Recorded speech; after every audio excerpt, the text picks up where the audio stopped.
What is good, everybody? It's your boy Cam. Tonight is game night for the Mavericks as they take on the Washington Wizards, and they had their first game this past Wednesday night, and unfortunately, it was not a good night for us. We ended up losing by 33, and I'm gonna tell you this, and I was not expecting all this to happen that Wednesday night. Victor Wembanyama dropped 40 points this past Wednesday night. If Wemby can stay healthy and he keeps playing like this all year long, I think the league might be in trouble. It's like, what the fuck can you do with a 7'4" guy who can handle the ball, can bring up the ball down the court, shoot, do windmill dunks, just basically just do everything. Like, there's nothing you can do about it with Wemby in the paint like that. It's like he's blocking everybody's shots. It's like, never in my life I've seen a 7'4" guy bring up the ball to court, um, having point guard skills, windmill dunks. I've never seen any of that. It's like you can't block his shot once he shoots the ball. There's nothing you can do to block that. It's like, damn, man. But I'm glad he's back. I'm happy that he's back from his blood clot that he had last year during the middle of the season, and he couldn't play for the rest of the year. And I'm just glad he got cleared by the doctors for him to be back on that court. But the Spurs went 5-0 in that preseason, and Wemby just looked like he was playing against sixth graders. It's like, my goodness, man. It's like, what can you do with somebody who's at that 7'4" with point guard skills? You can't defend that. Y'all can double them on one, but you can't stop it. It's like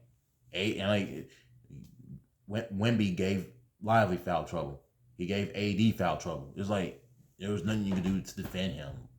You could try to play hard all you want, shut them down, but you can't. It's like, my goodness. Like, people are getting mad to Nico, like, oh, you said defense wins championships. Like, it was the first game of the year, and two, like I said, you're playing against somebody that's 7'4" who got all these skills. Like, don't get mad at Nico for that. It's like, it's only the first game of the year, and people saying, oh, Cooper Flag's a bust already. No, he's not. I mean, he's only 18, and this is his first official NBA game. Yes, it's not the preseason. Like, regular seasons is way totally different. I mean, the Mavericks did have the best defense or rating in the preseason, but once the regular season is here, it's different. But I think the Mavericks are gonna be just fine. They're gonna be just fine once they figure out the chemistry. And I kind of, as of right now, I don't like Jason Kidd having Cooper Flag at the point guard. I don't like it.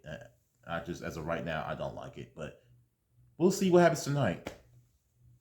And since will be Cooper Flag's second game as the Maverick and second game in the NBA, we'll have to see what happens. If things continue not to work, then we're gonna have to put him back at the 3 and D'Lo starting at the 1 as the point guard. But D'Lo only finished with 6 points, and I think he'll be all right playing in Dallas. I think he'll be okay. But Anthony Davis finished with 22, and PJ Washington finished with 17.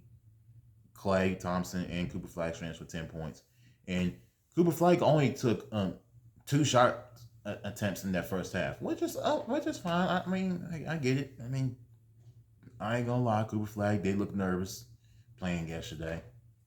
I mean, all rookies have that, especially the number 1 pick. Like, all number 1 picks, I'm pretty sure have been nervous the first game, and I think Cooper Flag is going to struggle a little early in the season, but as he continues to grow, he's going to get better and better and better and better. Especially being around Klay Thompson, Kyrie, even though he's not playing right now, and he's around Derek Lively, Anthony Davis. He's going to grow quickly.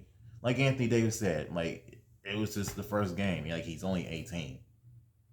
Yeah, I mean, let's go take it back to the guys who struggled their first NBA games. Like, Kevin Garnett struggled early. Wemby struggled early. Hell, Luka struggled early in Dallas at first. I mean, and let's go look. I mean, take a look at these first games for our two past franchise players. Dirk Nowitzki had his first game with the Mavericks. He only scored 4 points. I mean, it's early in the season. That was his first NBA game, and Luka only finished with 10 points his first game again in Dallas as a rookie when he played the Phoenix Suns. It's not gonna happen. It's not gonna happen overnight. You have to give it time.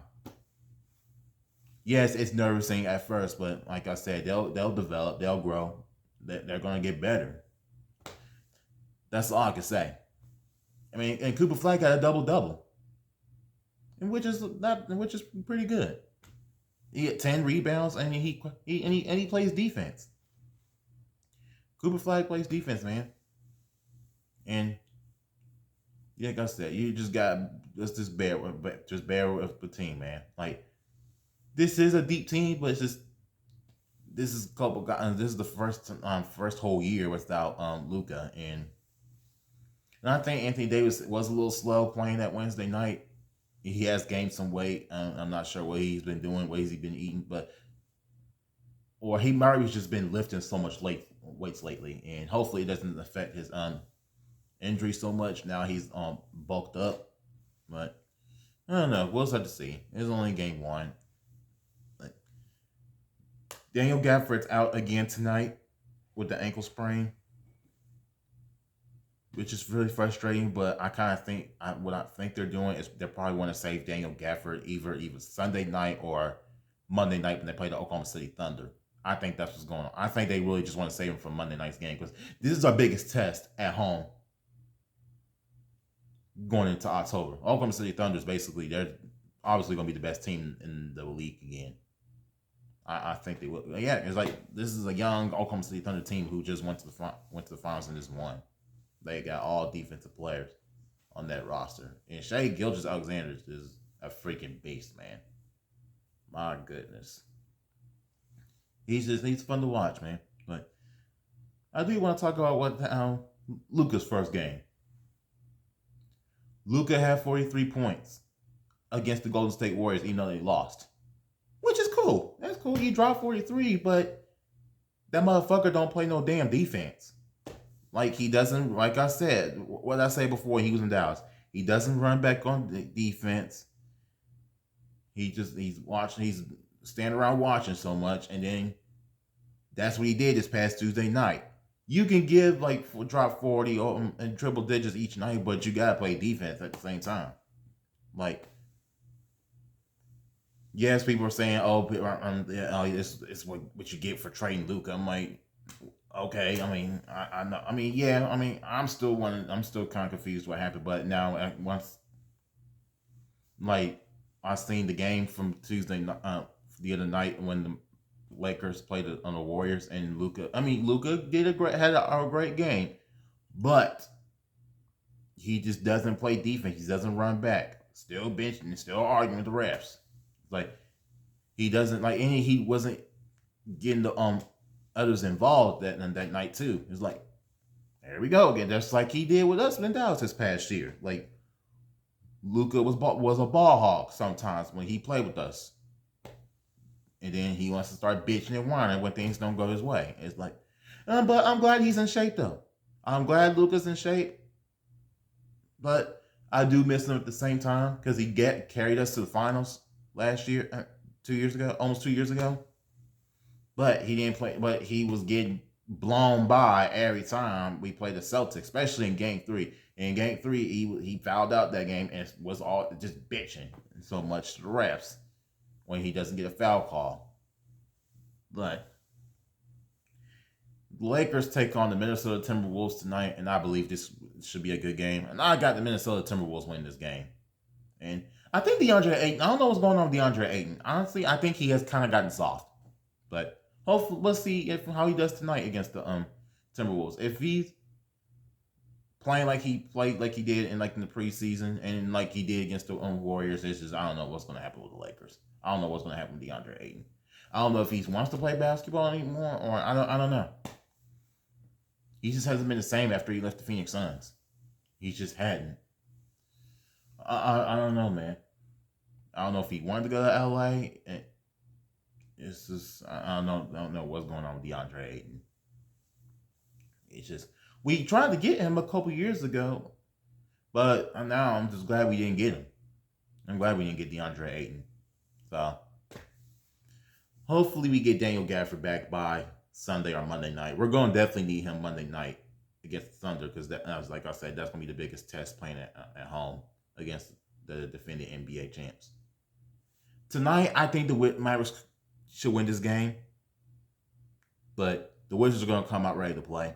And the Wizards got Trey Johnson, who was originally from the DFW, went to Lake Highlands until his senior year, transferred out. And, of course, I went to go see him play his junior year against Martin in the third-round playoff game 2 years ago. And they ended up winning by 3 with when Martin only had like 5 or 6 players that night.